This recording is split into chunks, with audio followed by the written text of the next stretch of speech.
এখানে ধর্মীয় শিক্ষক আমাদের ওয়াজ মাহফিল বন্ধ করে দিচ্ছিল। ওয়াজ মাহফিল করলেই নাকি সব মুসলমান হয়ে যাবে, সব নাকি কি বলে যে কি বলতো জঙ্গি জিএমবি হয়ে যাবে।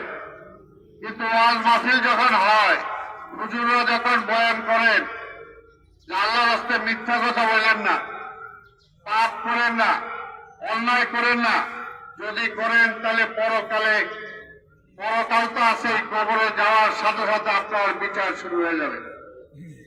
এবং দোজখে গেলে এই আপনার কপালে আছে, এইভাবে আগুনে পড়বে, এইভাবে মুখ আসবে। যখন এগুলো হয় তখন কিন্তু স্বাভাবিক মানুষের মধ্যে রিয়াকশন হয়। এই এলাকায় হলে মসজিদে নামাজি সংখ্যা কয়েকদিনের জন্য বাইরে যায়, কারণ নিজের মনের মধ্যে ভয় আসে যে আমার তো মরতে হবে। সেই ওয়াজ তারা বন্ধ করে দিয়েছিল। আজকে দেখেন সাবেক প্রধানমন্ত্রী পালাইছে, কিন্তু বাইতুল মোকাররমের খতিব পর্যন্ত পালাইছে। এটা একটা দুর্ভাগ্য। কি কারণে পালাইছে? কারণ সেও দলীয়করণ হয়ে গেছে। ওই বাইতুল মোকাররম থেকে জুম্মার নামাজের খুতবা কি হবে এটা পর্যন্ত তারা ঠিক করে দিবে। এটা তো ঠিক না। এই কারণেই আজকে বলি দেশটাকে ভালো রাখতে হলে দেশটা আমার। দেখেন মিথ্যার ব্যাসাদিটা দেখেন, এই দেশে এখন এইবারের দুর্গাপূজা, আমি এখানে আসছিলাম, আপনারাও ছিলেন, এইবারের মতো এত শান্তিপূর্ণ দুর্গাপূজা এই যে আমাদের পুলিশ ভাইরা আছে তারা আমরা সহযোগিতা করে যেভাবে করছি, এত শান্তিপূর্ণ দুর্গাপূজা আগে হয়েছে? এখন বাংলাদেশে কোথাও কোনো হিন্দুর উপরে কোনো আক্রমণ হয়েছে? কিন্তু ভারত থেকে বলা হয়েছে এখানে নাকি হিন্দুদেরকে কচু কাটা করতে, হিন্দুদের রক্ত দিয়ে নাকি ভাসতেছে। অর্থাৎ এই দেশটাকে নিয়ে তারা ষড়যন্ত্র করতেছে। কি কারণে? কারণ এই যে এত 18 কোটি মানুষের বাজার তাদের নষ্ট হয়ে যাচ্ছে, হাজার হাজার কোটি টাকা এই দেশ থেকে তারা নিয়ে যেত, সেটা বন্ধ হয়ে যাচ্ছে। এই কারণে এই দেশে আবার তাদের ইচ্ছা অনুযায়ী সরকারকে বসানোর জন্য দরকার। তাই ভাইরা আমার, সেই কারণে বলি আগামী নির্বাচন আসছে। শাহ আলম বলেছে 18 সালে প্রার্থী হয়েছিলাম, আপনারা ভোট দিতে পারেন নাই। তারপরও দেখা যাচ্ছে হয়তো আমি জিতে গেছি। মাত্র 1টার সময় ভোটের রেজাল্ট ডিক্লেয়ার করছে।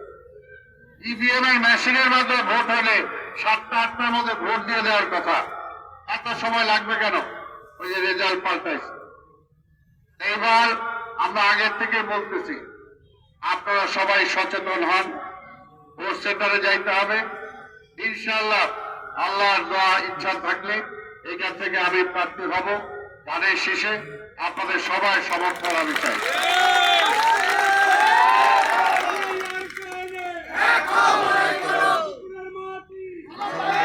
ঠিক আছে,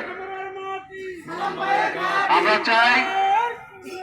আর আমি প্রার্থী হব বলেই বলতেছি না, আপনার চিন্তা করতে হবে, দেখতে হবে আমি সালামকে, আমি কি করেছি অতীতে, আমি সামনে কি করতে পারি।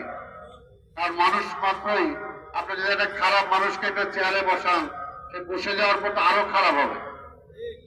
সেই কারণে আমি চাই না, যদি আমি যোগ্য না হয়ে আমাকে ভোট দিবেন না। যুবকদেরকে নিয়ে, তরুণদেরকে নিয়ে কাজ করতে পারে, খেলাধুলা করতে পারে। আমার মা বোনদের জন্য আপনারা, আরে লুডু খেলাও তো একটা খেলা, ক্যারাম বোর্ড একটা খেলা, এটাও তো দিতে পারেন। আমার মা বোনদের জন্য, বাচ্চাদের জন্য সবাই যাচ্ছেন, যাতে খারাপ দিকে মানুষের মনটা না যায়। সময়টা যে কাটবে, অলস মস্তিষ্ক শয়তানের কারখানা। অলস ভাবে থাকলে কিন্তু খারাপ চিন্তা আসে।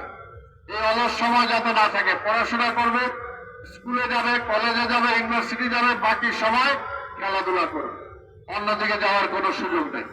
কাজে এইভাবে যদি আমরা সিস্টেম করতে পারি, আর এই এলাকা তো সুন্দর একটা এলাকা, নিজেরা ইজিলি কন্ট্রোল করা যায়, নিয়ন্ত্রণ করা যায়। আর আমাদের পুলিশ ভাইরা তো এখানে আছেই, ওরা সবসময় আপনাদের পাশে আছে, যে কোনো সময় ডাকবেন আপনাদের পাশে আছে। কাজে আপনারা নিজেদের এলাকার শান্তি শৃঙ্খলা নিজেরা রক্ষা করবেন। আমি আবার আপনাদেরকে ধন্যবাদ জানাই। আজকের এই খেলায় যারা জয়লাভ করেছে তাদেরকে আমি স্বাগত জানাই। যারা জয়লাভ করতে পারে নাই, ভবিষ্যতে জয়লাভের আশায় তারা খেলবে, এটা চাই। আর আরেকটা বলি, খেলাধুলার জন্য যুবক, ক্রিকেট হোক, ফুটবল হোক, ব্যাডমিন্টন হোক, যেহেতু আমি খেলাধুলার সাথে আছি, যে কোনো উদীয়মান ছেলে বা মেয়ে যেই হোক, যদি খেলাধুলায় তার আগ্রহটা থাকে, আমার সাথে যোগাযোগ করবেন। যে কোনো ডিভিশনে হোক, যে কোনো ক্লাবে হোক, যে কোনো প্রতিষ্ঠানে হোক, তার ব্যবস্থা আমি করে দেবো। একদম পরিষ্কার। ভালোর জন্য আমার দরকার হলে তাকে যদি প্যাট্রোনাইজ করতে হয়, তাকে যদি খরচ পাতিও দিতে হয়, সেটাও আমি ব্যবস্থা করে দেবো। কিন্তু খেলাধুলা করতে হবে, খেলাধুলা করতে হবে। সামনে হবে একটা ছেলে, যখন আমরা বিদেশে যাই, এই যে জাতীয় পতাকাটা যখন উঠে এবং জাতীয় সঙ্গীতটা যখন গায়, বুকটা বড় হয়ে যায়।